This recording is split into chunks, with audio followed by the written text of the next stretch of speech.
Okay, alhamdulillah wassalatu wassalamu ala rasulillah wa ala alihi wa sahbihi wa man wala amma ba'd.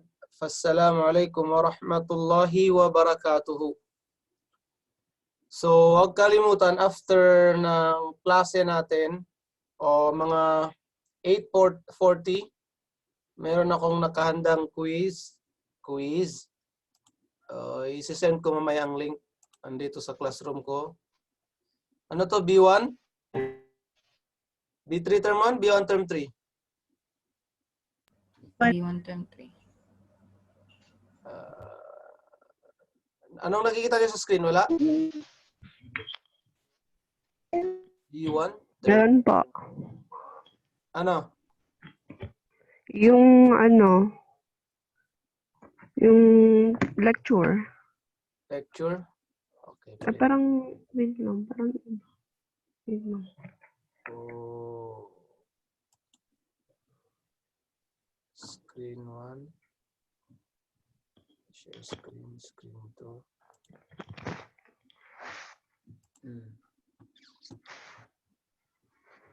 Anong nakita nyo? Screen?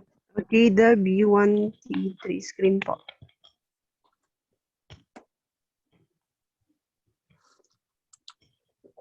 Screen pa rin hanggang ngayon? Opo. Oh, ano nangyari? Check nyo ulit. Ganun pa rin po, Ustad. Ba't di gumagalaw?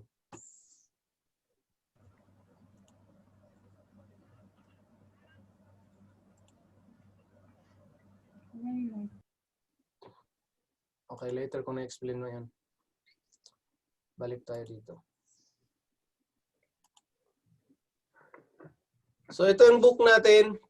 Ang book natin tinatawag na Al-Usul Al-Thalatha. Al-Usul Al-Thalatha, ibig sabihin, ang tatlong foundation na laging o kailangan, ano tawag dito? O foundation ng religion. Tatlong foundation ng religion. Okay, ang tatlong foundation ng religion, yun ang pangalan ng book. Al-Usulu Al-Thalatha. So, tingnan nyo sa taas. Nanit natin muna. Hindi gumagana pa yung screen ko. Hindi pumupunta sa kabila. So, okay, ito na yung unang makikita nyo. I'lam, alamin mo. Rahimakallah. Rahimakallah, dua yan. Hindi lang yan sa taong patay, pati buhay, pwede yan gamitin. Kaawaan, kanawa ng Allah. Ulitin ko, i'lam, alamin mo. Kaawaan, kanawa ng Allah. Annahu yajibu, wajib, alayna sa atin. Ta'allumu arba'a masail. Ang alamin ang apat na bagay. Alamin ang apat na bagay. And then, ang una, al-mas'alatul ula, ang unang issue, ang unang bagay na dapat nating alamin, al-ilm. Al-ilm. Ano ang ibig sabihin ng al-ilm? Ang al-ilm ay huwa ma'rifatullah. Ang kaalaman tungkol sa Allah. Kaalaman tungkol sa Allah. Yun ang unang issue na dapat nating asikasuhin o bigyan ng pansin o bigyan ng halaga. Ang pangalawa, ma'rifatu nabiyihi.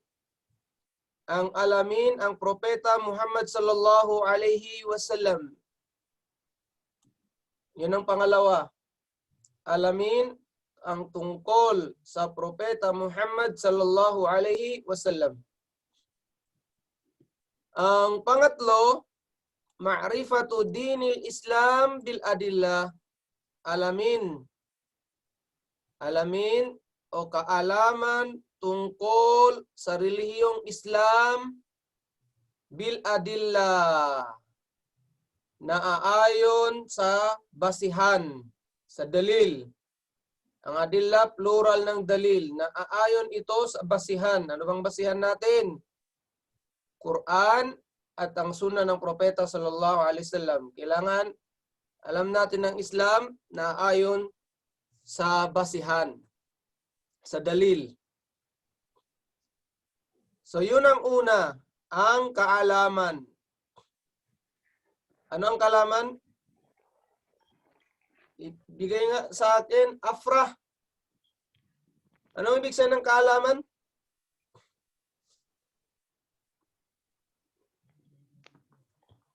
Si Afra ba to? O, sige, si Jan na muna.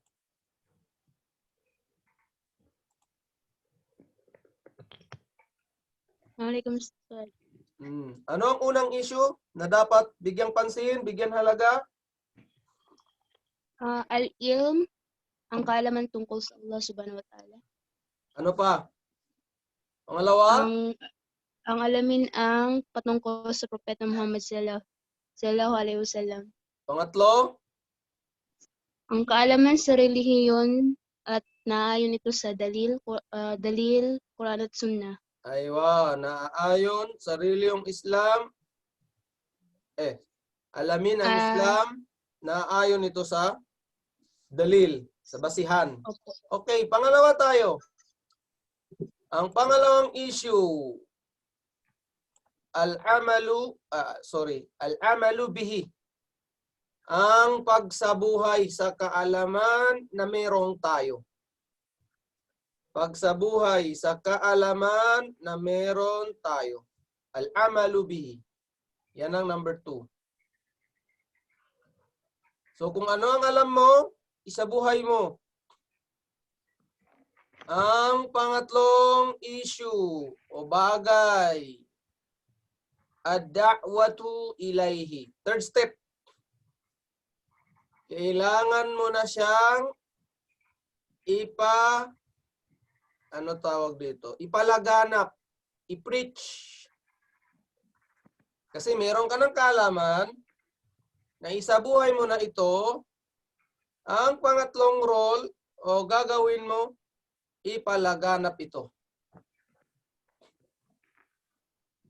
Ang pang-apat, al-mas'alatur rabi'a,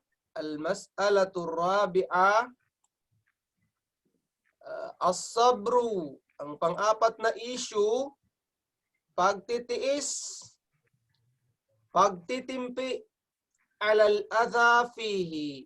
Kung ano man ang mag-encounter mo, kung ano man ma-encounter mo na kahirapan dyan sa pagpapalaganap. Kasi kapag ikaw ay nagpalaganap na ng Islam, makaka-encounter ka ng kahirapan tulad ng na-encounter ng mga propeta at sugo ng Allah Subhanahu wa Ta'ala. Biruin niyo, ang propeta Muhammad sallallahu alaihi wasallam, muntik na siyang mapatay dahil lang sa pagpapalaganap. Ang pagpapahirap sa kanya ng taga-Makkah, sobrang pagpapahirap hanggat sa siya ay inutusan na ng Allah pumunta sa Madina upang makawala sa mga pagpapahirap ng taong Makkah. So yun ang pang-apat.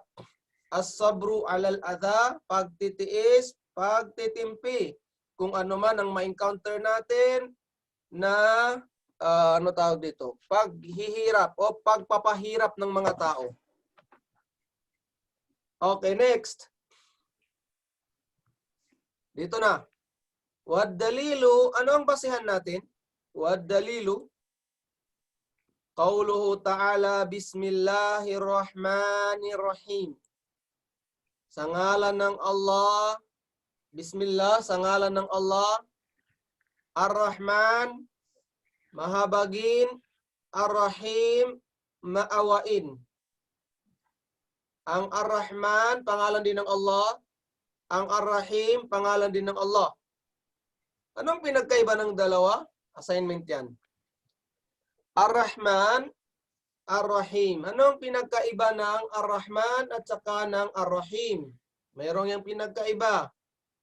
Although mayroon yan siyang, iisa lang ang meaning niyan, pero mayroon yang pinagkaiba.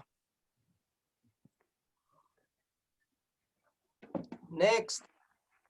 Wal asri. Dito, sumumpa ang Allah subhanahu wa ta'ala sa asar. Dalawang meaning ng asar. Unang meaning ng asar, yung oras ng asar. Yung oras ng asar is, kapag ang anino mo ay meron ng sobra kaysa sa sarili mo, hanggang sa bago pa mag-maghrib. Isa yun sa meaning ng asar, yung sa salatul asar. Kaya sa tinawag na salatul asar. Pangalawang meaning ng asar, isulat nyo, time. Ibig sabihin, isinumpa ng Allah sa oras, sa panahon. Isinumpa ng Allah sa oras, sa panahon. Kasi ang Allah pwedeng sumumpa, kahit kanino siya pwedeng sumumpa, kasi wala nang mas hihigit pa sa kanya. Kaya pwede sa kanya, pero sa atin, hindi tayo pwedeng sumumpa maliban sa Allah subhanahu wa ta'ala. Hindi ka pwede magsabi na tapos sasabi ka ng Kaaba, tapos babanggitin mo pangalan ng tao, tapos pabanggitin mo pangalan ng kung ano man ang sinasamba mo. Sa Islam, bilang isang Muslim, kapag sumumpa tayo, kailangan sa Allah subhanahu wa ta'ala. Walang iba. So, eto na. Sumumpa ang Allah subhanahu wa ta'ala sa panahon, wal asri, innal insana lafi khusr. Katotohanan, ang mga tao na sa kalugian, lugi. Ang khusur, lugi. Yung walang profit or profit. Walang ganansya. Tingnan mo, ang verse na ito, kung hindi na dinugtungan ng Allah, wala, useless. Kahit gawa ka ng gawaing ibada, gawaing pagsamba, wala. Kasi sinabi na ng Allah, ang katotohanan ng mga tao nasa kalugian. So kahit anong gawin mo, lugi. Lugi ka na. Kaya dinugtungan ito ng Allah, mayroong tinatawag na exemption. Illa, except, alladhina amanu, yung mga taong may paniniwala. Yung mga taong mananampalataya, yun ang alladhina amanu. Wa amilus salihat, at ang mga taong, ano yung mga tao na ito? Gumagawa ng mabuti. Righteous. So, ang hindi malugi, kapag mayroon siyang iman, mayroon siyang pananampalataya sa Allah, alladhina amanu, wa amilus salihat, at gumagawa siya ng maayos, mabuting gawain, wa tawasaw bil haq, at nagpapaalala ang bawat isa sa kanila tungkol sa katotohanan. Katotohanan, walang iba kundi ang reliyong Islam, nagpaalala ang bawat isa, isa't isa, sa isa't isa. At ang last na karakteristik nila, watawasaw bis sabr, at nagpapaalala ang bawat isa papunta sa isa tungkol saan? Sa pagtitiis. So, etong paalala, unang paalala, bilhaq, yung katotohanan. Ipaalala mo sa tao kung anong totoo, kung ano ang Islam. At ang pangalawa, watawasaw bis sabr. Magpaalala ang isa't isa tungkol sa pagsabar. Magpaalala ang isa't isa tungkol sa katotohanan, watawasaw bil haq, watawasaw bis sabr, magpaalala ang isa't isa tungkol sa pagtitiis. Mashallah. So yun ang suratul asr. Ang verse na ito, ang surah na ito ay suratul Asr. Suratul Asr. Ito na yung pangalan niya. Suratul Asr. Naintindihan ba, Mama Z? Magsalita ka nga, Mama Z. Kung naintindihan mo.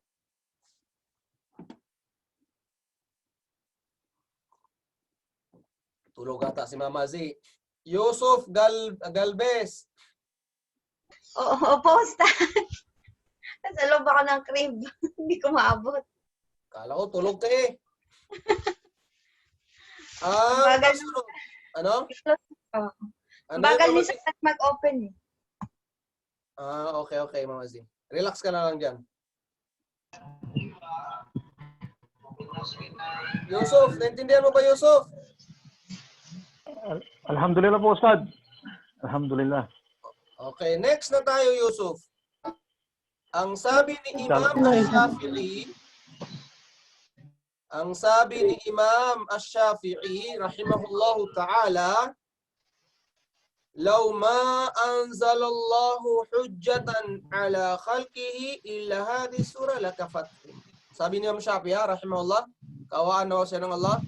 Sabi niya ganito, law, kapag hindi na nagbaba ang Allah, kapag hindi na nagbaba ang Allah, kapag hindi na nagbaba ang Allah, except kapag hindi na siya nagbaba ng ibang sura, ng ibang verses, ala khalqihi, sa mga nilikha niya sa atin, illa hadhihi sura, except itong sura lang ito, itong Suratul Asr. Anong sabi niya? Lakafathum. Ibig sabihin ng lakafathum, enough na ito sa kanila. Enough na ito sa kanila. Subhanallah. So kung ang Allah ay hindi nagbaba ng ibang sura, ng ibang verses, except itong Suratul Asr, lakafathum. Pwede na ito sa kanila. Tamang-tama na to. Enough na to sa atin. Hindi to enough about, hindi ang tinutukoy dito about Sharia, about Aqidah, pero enough na ito maging nasiha sa atin, maging advice. Maging advice sa atin na tayo ay, lugi kapag hindi tayo maniwala, manampalataya sa Allah at gumawa ng mabuti. Ang gawaing mabuti, hindi mo siya matawag na gawaing mabuti kung hindi mo ito kinuha sa Quran at sa Sunnah ng Propeta Muhammad sallallahu alaihi wasallam. So yun ang natin dito. So yun ang sabi ng Imam Ash-Shafi'i, kung wala nang ibinaba ang Allah na surah o verses maliban sa surah na ito, ano daw? Lakafathum. Enough na ito. Ano bang enough na sa Tagalog? Roms, anong enough na sa Tagalog, Roms? Assalamualaikum, Guru. Waalaikumsalam. Yung enough, yung parang, Pwede na. ano ba sa Tagalog? Ano yun? Sakto na sa kanila? Parang gano'n? Eksakto na. Okay. Tamang-tama. Tamang-tama na yun. So, kung advice ang hanapin mo, okay na to. Kasi nandito na yung apat eh. Mag-aral, isabuhay, ipalaganap, at saka mag-advise ang bawat isa tungkol sa katotohanan at mag-advise ang bawat isa sa isa't isa tungkol sa pagtitiis. So, enough na to, sabi ni Imam Shafi'i. Okay. Continue tayo. Waqala al-Bukhari rahimahullahu ta'ala, ang sabi ni Imam Bukhari,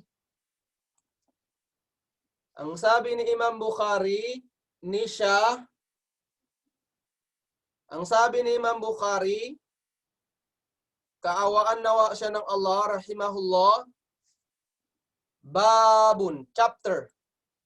Nilagay niya chapter. Al-ilmu qabla al-qawli wal-amal. Chapter. Ito ang wal-asri daw yan. Chapter, al-ilmu, kaalaman muna, bago magsalita at isagawa. No. Binanggit niyang verse na ito at sinabi niya, kaalaman muna, bago magsalita at bago magsagawa. Ano ibig sabihin? Bago mo isabuhay ang ibada, ang pagsamba, anong gagawin mo? Mag-aral ka muna ng Islamic. Halimbawa, bago ka magsala, anong gagawin mo? Pag-aralan muna kung paano magsala, ano ang nakakasira ng sala, ano ang mga filar ng sala, ano ang mga wajib sa sala, ano ang mga sunnah sa sala. Ganon yun. Kaya sabi niya, al-ilm, kaalaman muna bago magsalita at bago isagawa. Ibig sabihin, bago ka gumawa ng pagsamba, alamin mo muna. And then, wad dalilu. Kailangan na naman ng dalil. Andito na naman ang basihan. At ang dalil, ang basihan daw, qauluhu ta'ala, ang sabi ng Allah, fa'lam. Alamin mo. Fa'lam, alamin mo. Annahu la ilaha illallah. Alamin mo na walang ibang. Alamin mo na walang ibang, na walang Diyos. Na walang Diyos na dapat sambahin. Illallah, except ang Allah. Wastaghfir li dhanbik. At humingi ka ng kapatawaran sa kasalanan mo. Wastaghfir li dhanbik. At humingi ka ng kapatawaran sa kasalanan mo. Anong inuna dito? Fa'lam, alamin mo. I seek knowledge. Bago ano daw? Alamin mo, annahu la ilaha illallah, na walang ibang Diyos na dapat sambahin except sa Allah, at humingi ka ng kapatawaran sa mga kasalanan mo. Sa Surah Muhammad, verse 19. Aya 19. Okay. Anong sabi ng author? Fabada bil ilm. Inumpisahan daw ang verse na ito. Inumpisahan sa pagsik ng kaalaman, magkuha ng kaalaman, qabla al-qawli wal amal. Qabla al-qawli wal amal. Bago pa man ito isabuhay. Bago pa man ito isabuhay. Kailangan daw ng kaalaman, qabla al-qawli, bago pa man ito sabihin at isabuhay. So yun ang sinabi ng Imam Al-Bukhari rahimahullahu ta'ala. Yun ang dalil niya. Okay, so ito na tapos. Dito na tayo. Nisha, naintindihan mo ba Nisha? Yes po, Ustads. Sigurado ka? Yes, Ustads. Okay. So yun ang ano natin. Ngayon, pakiulit nga kung naintindihan mo. Dito ka mag-start. Sinabi ni Imam Bukhari. Maingay po, Ustads. Okay lang ba? Wala naman ako narinig na ingay eh. Sige, hanggat Sige, walang may ingay. nagaya. Sige. Sige pa. Sinabi ni Imam Bukhari, kaawaan naman siya ni Allah. Ang kaalaman, bagong or chapter, ang kaalaman bago magsalita at magsagawa. Very good. Bago isabuhay muna bago pag-aralan. Very good. Continue. Anong basihan? Wad dalilu, ang basihan ay fahlam, alamin mo na walang ibang Diyos na dapat sambahin except ang Allah lamang at humingi ng kapatawaran ng kasalanan mo. Okay. Very good. MashaAllah. Continue. Surah Aya 19. Surah Muhammad Aya 19. Yallah. Continue. Magsik ng kaalaman qabla al-qawli bago sabihin at isabuhay po. MashaAllah. Very good. Very good. First honor ka na sa akin, ha? Hindi na kailangan ng exam. Okay, next. I'lam rahimakallahu annahu yajibu ala kulli muslimin wa muslimatin. Makinig kayo. Pag sinabing i'lam ng ustads nyo, alamin mo, ang ibig sabihin nun, parang ire-ready ka niya. Sa next na sasabihin niya ay importante yan. Kapag magturo ka sa anak mo, alamin mo anak, Anak, alamin mo ha. Tapos kurit-kuritin mo yung mukha niya. Alamin mo ha, nanggigigil ka na. Okay, dito kapag daw sa book nakakita ka ng i'lam, ang ibig sabihin noon ay after ng i'lam na yun, malaking bagay yan. So mag-abang ka na. So i'lam, alamin mo. Rahimakallah. Tingnan mo ha, after ng alamin mo, idudua. Dapat masanay tayo magdua. Kapag gusto nating advisean ang anak natin, i'lam, o anak, nawa kaawaan ka ng Allah.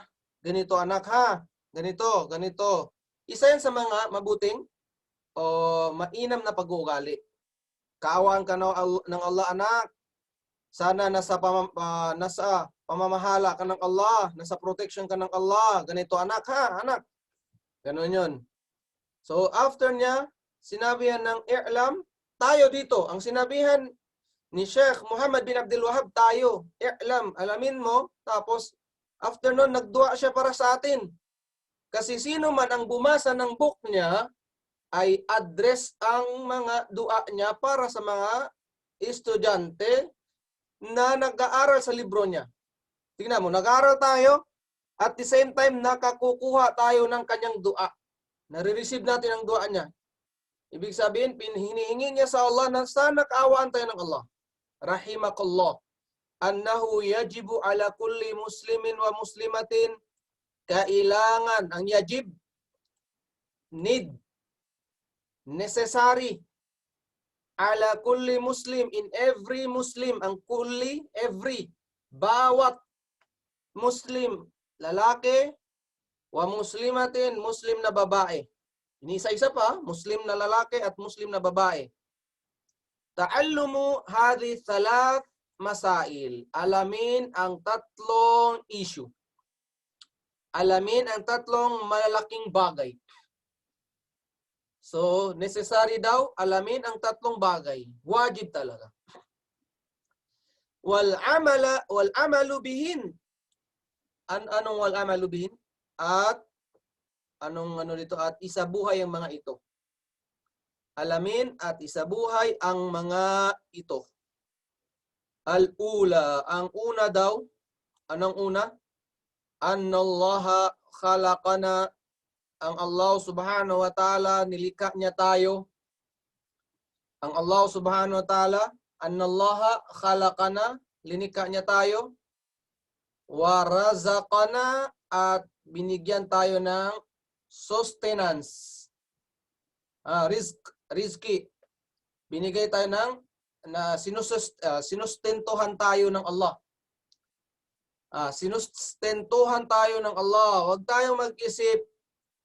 Always natin tong isipin. Ganito yan.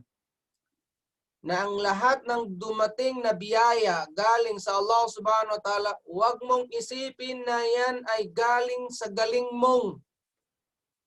Galing sa talino mo. Galing sa sipag mo magtrabaho. Hindi ganun. Ang isipin natin, for the first place, kailangan yan ay nasa puso natin na yan ay galing sa Allah subhanahu wa ta'ala. Kasi biruin nyo, lahat ng tao dito sa mundong ito nangangarap na dumami ang biyaya na ibibigay sa kanya ng Allah subhanahu wa ta'ala. Ako nangangarap na darami ang biyaya sa akin, kayo nangangarap din, pero hindi lahat ng tao ay marami ang biyaya na binigay sa kanya. Meron naging mayaman, meron naging mahirap, meron naman sa gitna lang, lang siya, hindi naman mayaman, hindi naman mahirap. Hindi pare-parehas ang biyaya na binigay sa atin. Ganon din sa pangangatawan, merong malusog, meron sa kalagitnaan lang yung pangangatawan niya, meron din sobrang sakitin. Ganon din sa tangkad, merong sobrang tangkad, meron sa kalagitnaan, meron din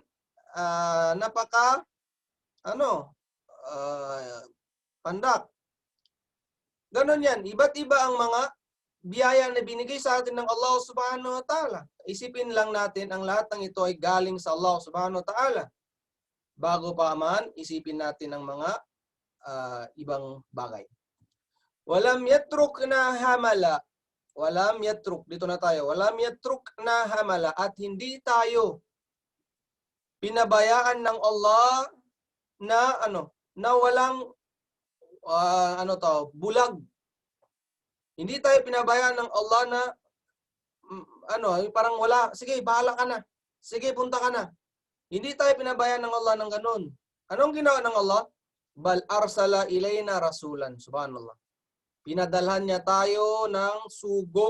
Yun ang si Propeta Muhammad sallallahu alaihi wasallam. Nagpadala siya ng sugo. Okay, hindi tayo pinabayaan na bahala ka na sa buhay mo. Anong ginawa ng Allah? Nagpadala siya ng sugo, rasulan. Faman ata'ahu dakhalal jannah. Allahu Akbar. Ang sino man sumunod sa propeta na yan, makakapasok ng paraiso. So kung gusto mo pumasok ng paraiso, kailangan sundin mo ang propeta Muhammad sallallahu alaihi wasallam. Waman asahu, waman, at sino man ang sumuway sa kanya, dakalan na siya ay makakapasok ng impyerno. Waman asahu, at sino man ang sumuway sa kanya, makakapasok ng impyerno. So mga kapatid, dapat nating iwasan to. Sundin natin ang propeta Muhammad sallallahu alaihi wasallam para makapasok tayo ng paraiso, at iwasan natin na masuway natin ang propeta Muhammad sallallahu alaihi wasallam. Yun po mga kapatid. So ano pang sabi? Wad dalilu. Andito na naman, may basihan na naman tayo.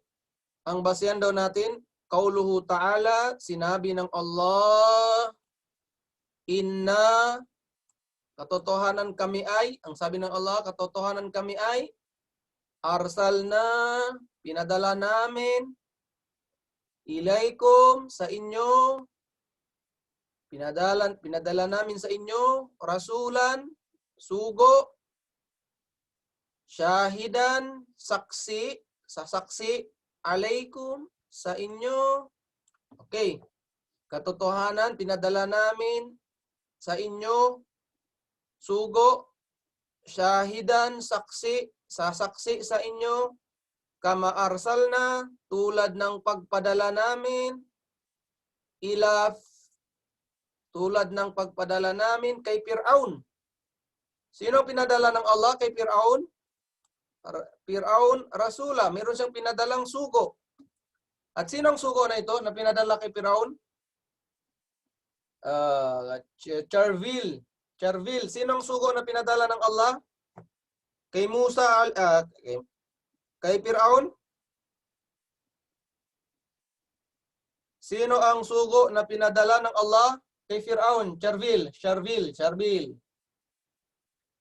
Wala, Charvil.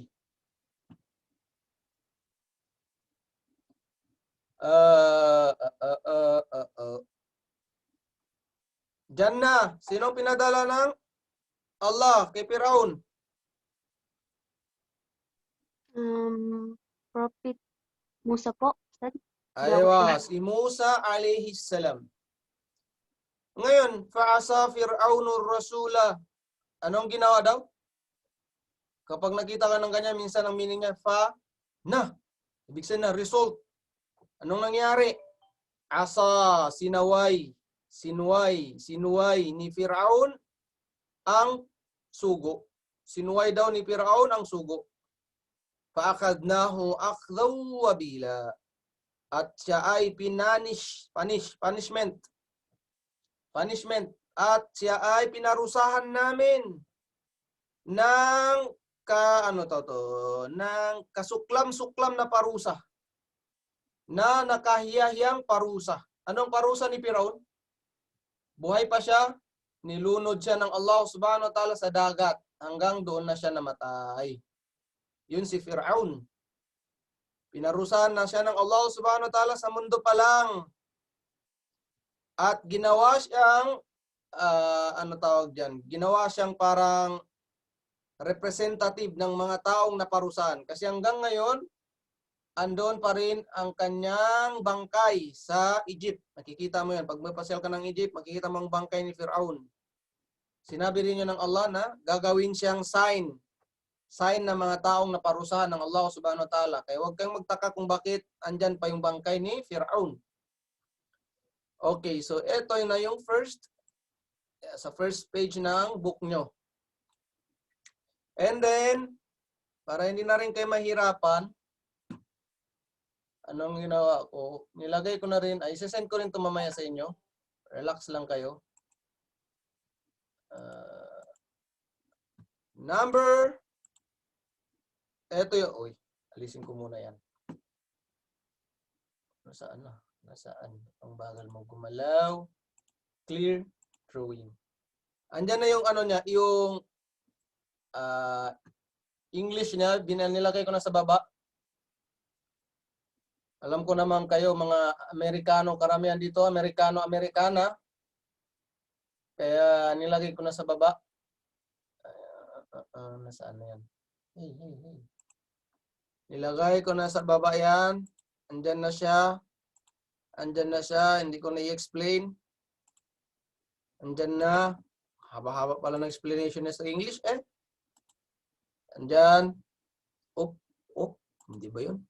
Parang sumubra tayo. Ay, hindi. Tama na. Tama. Dito na. Hali. Okay, dito. Sorry. Ito nga. Ang next is next.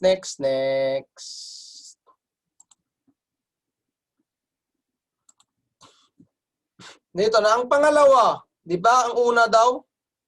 Ano yung una? Problema kasi hindi ko ito ma-PowerPoint. Okay, Athania. Balik natin muna doon sa ano ha. Kasi na-topic na natin ang una. Ano ba yung una? Nakalimutan ko eh. Ang una daw ito na ang Allah Subhanahu wa Ta'ala nilikha tayo, binigyan tayo ng biyaya at hindi tayo pinabayaan. Yun ang Allah Subhanahu wa Ta'ala. Yun ang una at binanggit na rin natin ang dalil. Ngayon, ang pangalawa daw, Athania, anna Allah la yarda. Ang pangalawa na tayo. Ang Allah ay hindi siya pumayag. La yarda.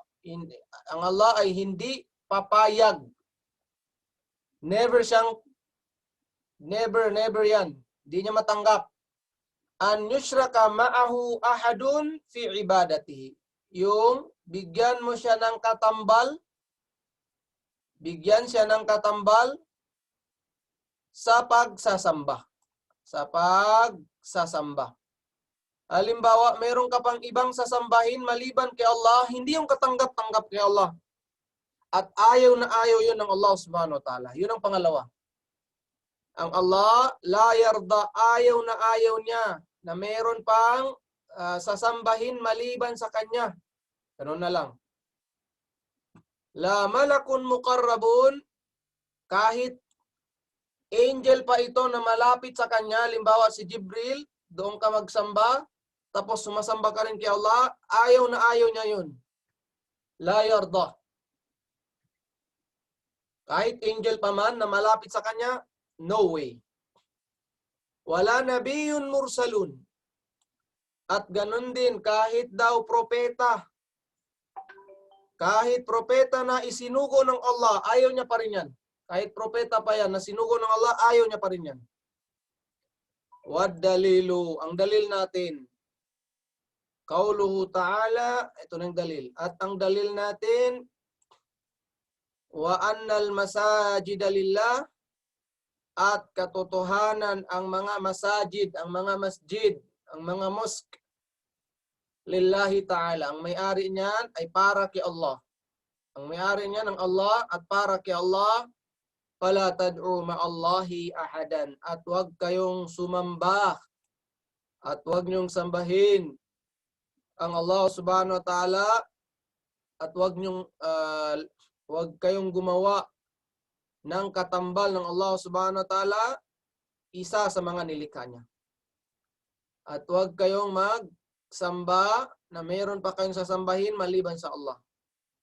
So ito ay isa sa mga malaking pinagbabawal ng Allah. Number 1 na pinagbabawal ng Allah, yung magtambal ka sa Allah Subhanahu wa Ta'ala. Tambalan mo siya sa pagsamba.